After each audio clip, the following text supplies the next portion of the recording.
So autumn is finally upon us here in South Wales, and it brings with it a couple of things. Firstly, cold, as you can probably tell by my voice. It doesn't feel amazing. And secondly is dread. Dread for your significant other or familiar acquaintances when they have to figure out what to get you, a photographically obsessed weirdo, for Christmas / other holiday here. Perhaps they even ask you, is there anything you would like for Christmas / other holiday here? And if you don't have any ideas, I have a few suggestions that I largely filmed before my voice disintegrated. Now, as a photographer yourself, probably, or if this is a gift for somebody else, your photography-inclined acquaintance, I would imagine that you, like any rational human being, also despise tripods. So what about this?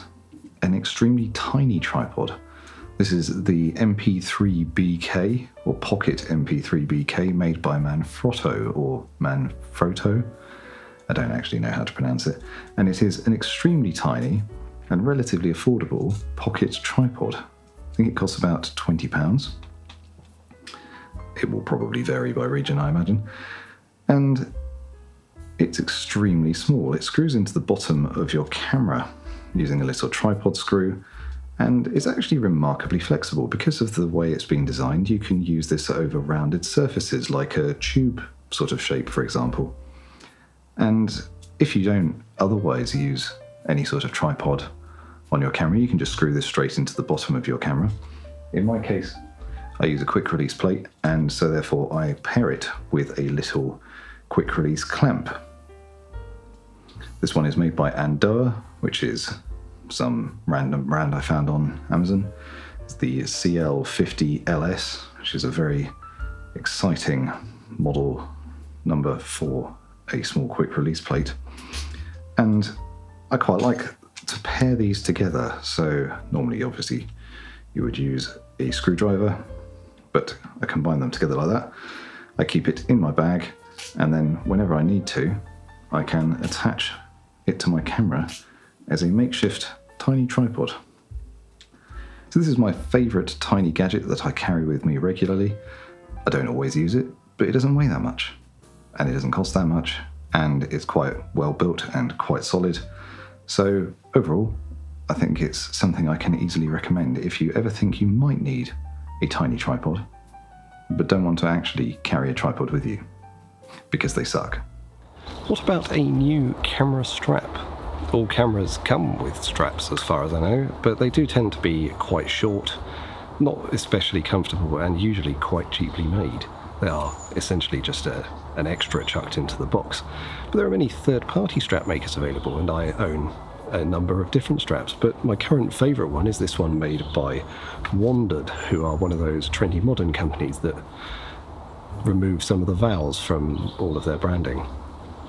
I very much like this strap. It's kind of similar in concept to the Peak Design slide straps, but it doesn't leave any hardware attached to the camera when you remove it. It's all attached to itself. I like that personally, and it can also attach directly to the lugs on the Nikon Z9, which means that I don't have to have the irritating little triangular pins. It also has a nice improvement over the Peak Design strap in that it has plastic hardware up here, which means that when you stick it in your bag, it's not going to smack into the screen of your camera and scratch it. But one of the reasons why I like these straps in particular is their length, because you can use them as neck straps, and I do that sometimes, but far more often, because this is quite a heavy camera, I'm more likely to pull it down and wear it like a very expensive handbag. I find this very comfortable for a day out, and it's quite a convenient way in which to shoot as well, because it's always sort of by your right hand down at your side. So I really like this strap. It's my current favourite of the ones I own, although the tiny specialised material they use for the loops does terrify me slightly, but they do claim it can carry 45 kilos of weight. I'm going to test that. It's not very expensive. I think it's about £40. I'll put the real price down here, but again, there are many options available. Peak Design straps are very nice too. There's not really a huge amount you can get wrong with a nice strap.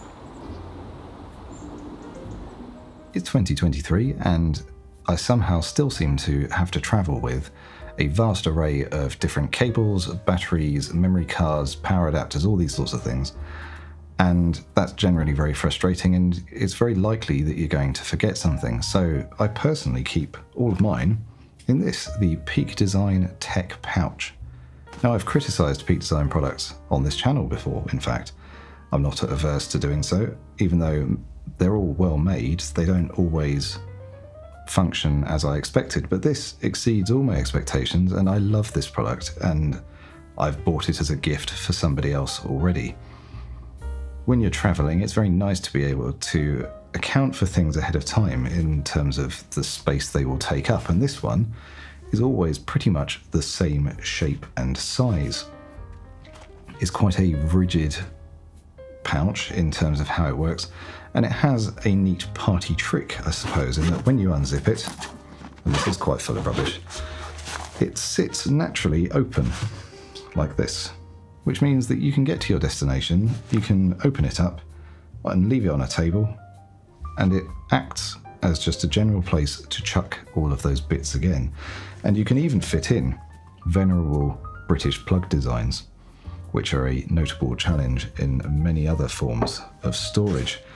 And you can see this is even full by my sorts of standards. I've put a lot more in this before. I have various adapters, I've got SSDs, I've got a Chromecast, I've got a microphone, Z9 battery charger, Nintendo Switch controller, very handy. It's just generally an excellently designed and thought out product. I really like it, and I do highly recommend it. You can even use it as a bag. It's got strap attachments on the back.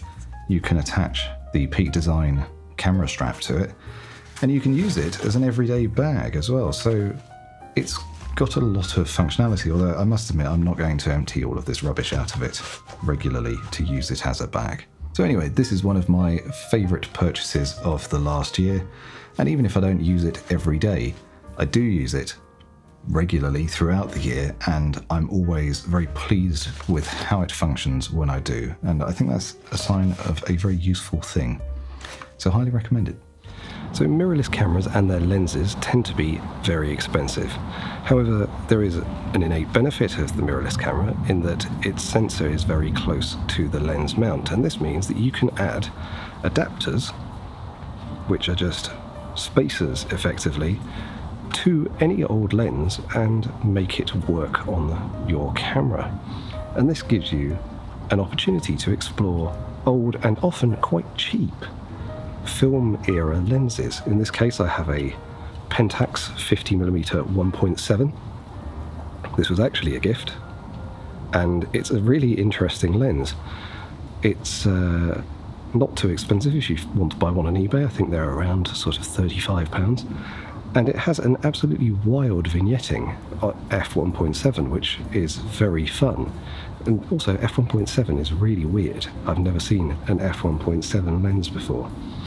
But these adapters too are not that expensive. These are made by Earth. Other makes are available, and these are around £40 to £45 depending on the mount. So in this case, this is a Pentax K mount to a Nikon Z mount.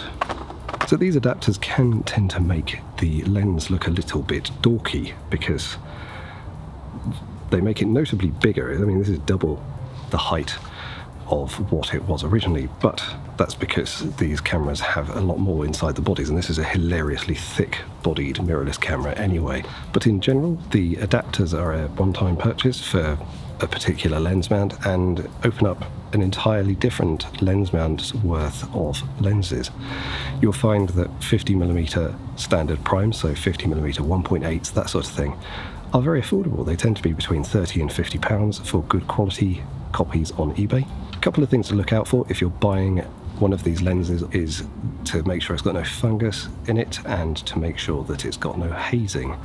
These are both very difficult to solve and not really worth it for a £30 to £50 lens. But if you get a nice copy of a lens, and I have a bunch of old film 50mm lenses, they can lend a really interesting character to your shots, and it's just something a bit fun to have lying around. They're also very fun for video because typically video looks for more of a lo-fi effect. You know, having some peculiarities in the lens is quite desirable because it's quite characterful. The wild vignetting of this lens is actually really fun. You know, it's something you don't really get on modern lenses, and most cameras even correct for the flaws that they do have. And it does give you some really nice options in terms of interesting lenses. I'm not going to say you're going to shoot a load of sports and action on these old manual lenses, but if you're into street photography, things like that, they can be really fun. Something very popular in the video community, but less so in the photography community, is the use of diffusion filters. These are a recent release. These are the Bloom Gold filters that are made as a collaboration between Philip Bloom, the cinematographer, and Format High Tech, a manufacturer here in South Wales. These are made here in Wales. It's very bling, and effectively what it does is give a slight degradation to the image quality, which seems like something undesirable, but it helps bring a little bit of the characteristics from film photography or film cinematography from years past back into the digital age. Modern lenses are very sharp, and you don't always want that, and equally sensors don't behave the same as film. So for example, at the moment this light is very sharp and defined. By adding this filter,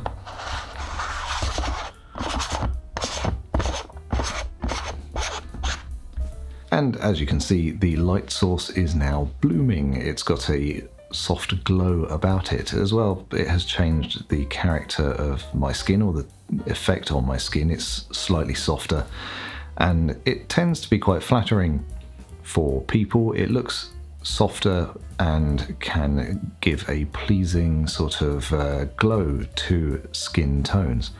These filters, the Bloom Gold filters, have a slightly warmer tone because they're using gold flecks inside the glass, and I find that quite a desirable effect. I have two of these filters. I have one that I'm using on the filming camera at the moment. This is a 1/4 strength filter, which is relatively strong.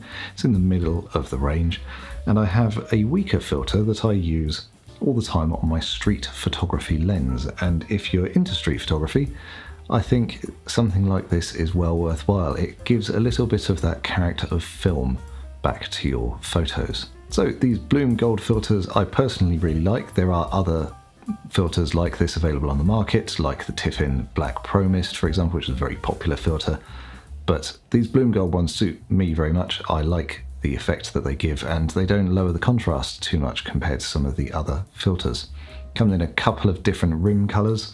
There's black one and the gold one that I have on the camera right now.